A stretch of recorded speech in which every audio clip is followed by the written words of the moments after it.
Hi all welcome back to Ranjitha YouTube channel. ನಾವಿವತ್ತು ಪಡ್ಡು ಯಾವ ರೀತಿ ಮಾಡೋದು ಅಂತ ನೋಡ್ಕೊಂಡು ಬಿಡೋಣ. ಒಂದು ಬೌಲಲ್ಲಿ ಅಕ್ಕಿ ತೊಗೊಂಡಿದ್ದೀನಿ. ಒಂದು 6-7 ಸ್ಪೂನು ಉದ್ದಿನಬೇಳೆ ತೊಗೊಂಡಿದ್ದೀನಿ. ಒಂದು 5 ಸ್ಪೂನು ಅವಲಕ್ಕಿ ತೊಗೊಂಡಿದ್ದೀನಿ. ಒಂದು 4 ಸ್ಪೂನು ತೊಗರಿಬೇಳೆ ತೊಗೊಂಡಿದ್ದೀನಿ.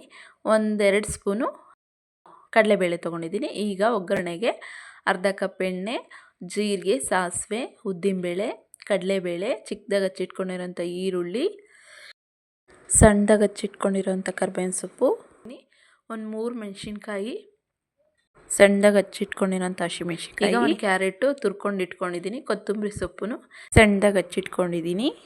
ಇಷ್ಟು ಒಗ್ಗರಣೆಗಿದ್ರೆ ಸಾಕು. ಈಗ ಸ್ಟವ್ ಆನ್ ಮಾಡಿಕೊಂಡು ಒಲೆ ಮೇಲೆ ಒಂದು ಪ್ಯಾನ್ ಇಟ್ಕೊಂಡು 1-2 ಟೇಬಲ್ ಸ್ಪೂನ್ ಎಣ್ಣೆ ಹಾಕ್ಕೊಳ್ತಾ ಇದ್ದೀನಿ. ಈಗ ಎಣ್ಣೆ ಕಾದಿದೆ. ಸಾಸಿವೆ ಜೀರಿಗೆ ಹಾಕ್ಕೊಂಡು ಈಗ ಕರ್ಬೇವಿನ ಸೊಪ್ಪು, ಸಣ್ಣದಾಗಿ ಹಚ್ಚಿಟ್ಟಿರೋ ಈರುಳ್ಳಿನ ಆ್ಯಡ್ ಮಾಡಿಕೊಂಡು ಫ್ರೈ ಮಾಡ್ಕೊಳ್ಳೋಣ. 1-2 ಸೆಕೆಂಡ್ ಫ್ರೈ ಆದರೆ ಸಾಕು. ಈಗ ಕಡಲೆಬೇಳೆ ಫ್ರೈ ಹಾಕ್ಕೊಳ್ತಿದ್ದೀನಿ. ಈಗ ಚಿಕ್ಕದಾಗಿ ಹಚ್ಚಿಟ್ಕೊಂಡಿರೋಂಥ ಮೆಣಸಿನ್ಕಾಯಿ ಆ್ಯಡ್ ಮಾಡ್ಕೊಳ್ತಾ ಇದ್ದೀನಿ. ಇವೆಲ್ಲ 1-2 ಸೆಕೆಂಡ್ ಫ್ರೈ ಆದರೆ ಸಾಕು. ಈಗ ಕ್ಯಾರೆಟು, ಕೊತ್ತಂಬರಿ ಸೊಪ್ಪು ಹಾಕ್ಕೊಂಡು ಫ್ರೈ ಮಾಡಿಕೊಂಡು ಈಗ ರೆಡಿಯಾಗಿದೆ. ಈಗ ಒಗ್ಗರಣೆ ರೆಡಿಯಾಗಿದೆ. ಈಗ ಇದನ್ನು ಪಡ್ಡು ಹಿಟ್ಟಿಗೆ ಆ್ಯಡ್ ಮಾಡ್ಕೊಳ್ಳೋಣ. ಇದು ನಾಳೆ ಮಾಡ್ತೀನಿ ಅಂದರೆ ಇವತ್ತೇನ ಅಕ್ಕಿ, ಕಡಲೆಬೇಳೆ, ಉದ್ದಿನಬೇಳೆ ಮತ್ತು ಅವಲಕ್ಕಿ, ತೊಗರಿಬೇಳೆ ತೊಳೆದ್ಬಿಟ್ಟು ನೆನೆಸಿಟ್ಕೋಬೇಕು.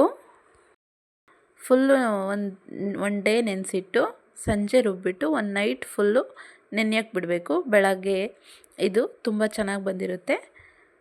ನೈಟೇನೆ ನಾವು ಉಪ್ಪು ಸೋಡಾ ಆ್ಯಡ್ ಮಾಡ್ಕೋಬೇಕು. ತುಂಬ ಚೆನ್ನಾಗಿ ಬರುತ್ತೆ. ಈಗ ಹಾಕ್ಕೊಂಡಿರೋಂಥ ಒಗ್ಗರಣೆ ಮಿಶ್ರಣನ ನೀಟಾಗಿ ಮಿಕ್ಸ್ ಮಾಡ್ಕೊಳ್ಳೋಣ. ಮಕ್ಕಳಿಗೂ ತುಂಬ ಇಷ್ಟ ಆಗುತ್ತೆ, ದೊಡ್ಡವರಿಗೂ ಇಷ್ಟ ಆಗುತ್ತೆ, ತುಂಬ ಟೇಸ್ಟಿಯಾಗೂ ಬರುತ್ತೆ. ಈಗ ಒಲೆ ಮೇಲೆ ಒಂದು ಪಡ್ಡು ಪಾತ್ರೆ ಇಟ್ಕೊಂಡು ಪಡ್ಡು ಪಾತ್ರೆಗೆ ಎಣ್ಣೆ ಸವರ್ಕೊಳ್ತಾ ಇದ್ದೀನಿ. ಈಗ ಪಡ್ಡು ಹಾಕ್ಕೊಳ್ತಾ ಇದ್ದೀನಿ. ತುಂಬ ಟೇಸ್ಟಿಯಾಗಿ ಬರುತ್ತೆ, ನೀವು ಟ್ರೈ ಮಾಡಿ ನೋಡಿ.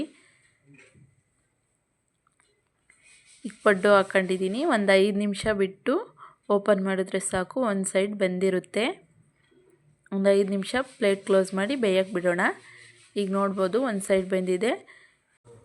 ಈಗ ಇನ್ನೊಂದು ಸೈಡು ತಿರ್ವಾಕೋತಿದ್ದೀನಿ. ಒಂದು ಸ್ಪೂನ್ ಸಹಾಯದಿಂದ ನೋಡ್ತಿರ್ಬೋದು ಒಂದು ಸೈಡು ಚೆನ್ನಾಗಿ ಬೆಂದಿದೆ.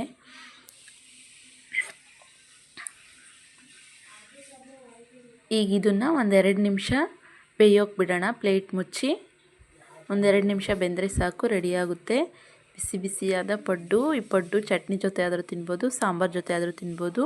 ತುಂಬ ಟೇಸ್ಟಿಯಾಗಿರುತ್ತೆ. ನೀವು ಒಂದು ಸಲ ಟ್ರೈ ಮಾಡಿ ನೋಡಿ. ನೋಡಿದ್ರಲ್ಲ ಫ್ರೆಂಡ್ಸ್, ಎಷ್ಟು ಚೆನ್ನಾಗಿ ಬಂದಿದೆ. ಈ ವಿಡಿಯೋ ನಿಮ್ಗೆ ಇಷ್ಟ ಆಯಿತು ಅಂದ್ಕೊಳ್ತೀನಿ. ತುಂಬ ಸ್ಮೂತಾಗಿ ಸಾಫ್ಟಾಗಿ ಬಂದಿದೆ.